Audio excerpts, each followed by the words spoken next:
ایک اپائش لومڑی جس کے نہ ہاتھ تھے نہ پاؤں، نہ وہ دیکھ سکتی تھی بلکہ وہ آنکھوں سے بھی اندھی تھی،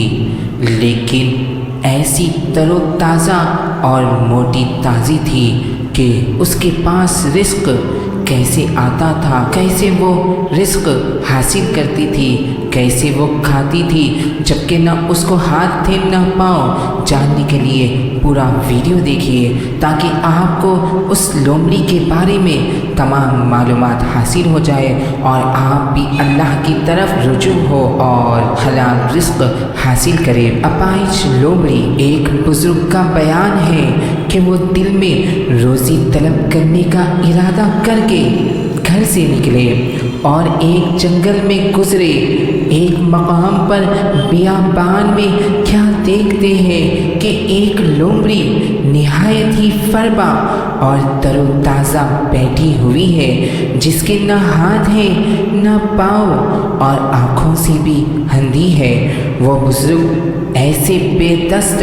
وپا اور مجبور جانور کو اس قدر تر و تازہ دیکھ کر نہایت ہی حیران ہو گئے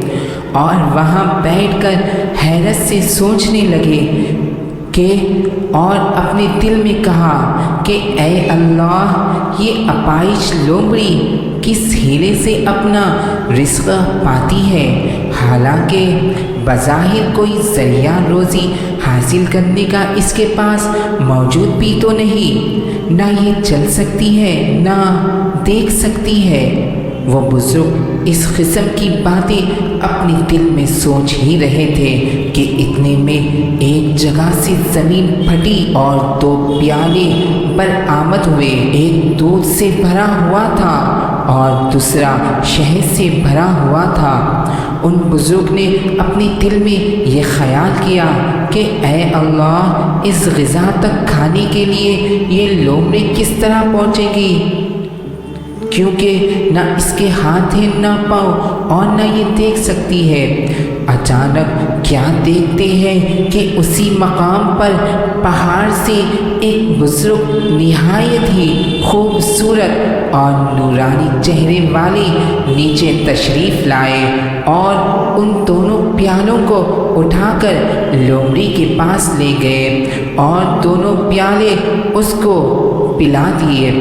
جب وہ لومڑی پیالے پی کر پھر بیٹھ گئی تو وہ نورانی چہرے والے بزرگ واپس پہاڑ کی طرف جانے لگے تو ان بزرگ نے بڑھ کر نورانی چہرے والے کا دامن تھام لیا اور پوچھا، آپ کون ہیں؟ انہوں نے فرمایا، میں اللہ کے فرشتوں میں سے ایک فرشتہ ہوں اور یہی خدمت میرے سپرد کے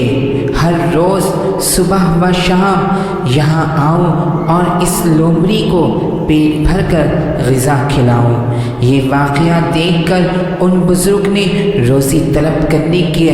تکلیف کے خیال کو دل سے نکال دیا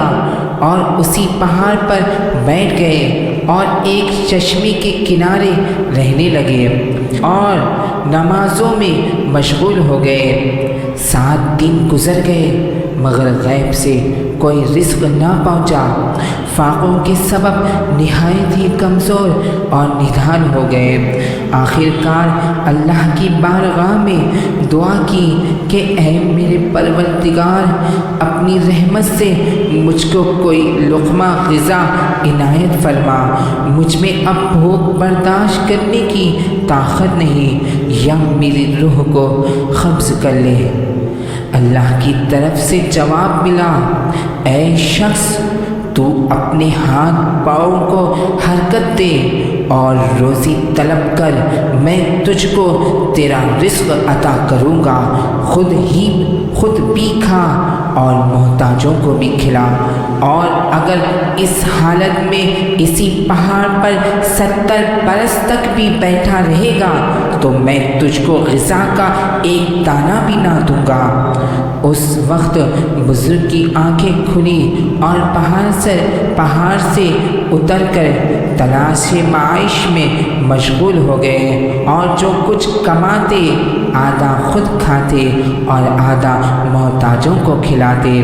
پیارے اسلامی بھائیوں، دیکھا آپ نے، توکل فقط اس بات کا نام نہیں کہ اپنے گھر میں بیٹھے رہے اور رزق کا انتظار کرتے رہے۔ یہ دنیا عالم اسباب ہے، اس میں کچھ نہ کچھ کوشش کرتے رہنا چاہیے اور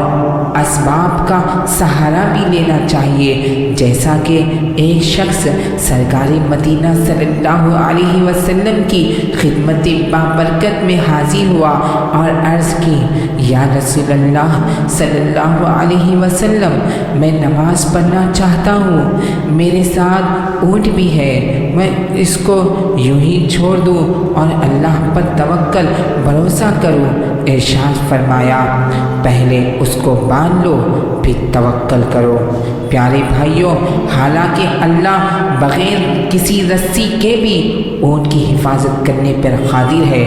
مگر اسی نے اس دنیا میں اسباب رکھے ہیں۔ وہ اگر چاہتا تو خود ہی اسلام پوری دنیا میں پھیلا دیتا، لوگ راہ راست پر رہتے۔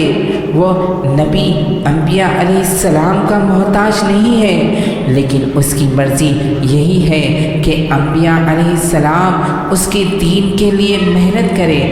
اب اگرچہ نبوت اور نبیوں اور انبیاء کا سلسلہ ختم ہو چکا ہے، کیونکہ آخری نبی ہمارے نبی حضرت محمد صلی اللہ علیہ وسلم آ چکے ہیں، اب ان کے بعد کوئی نبی نہیں آنے والا ہے، تو اب اس کا دین کو پھیلانے کا جو سلسلہ ہے وہ ہمارے ہاتھ میں ہے کہ اب ہم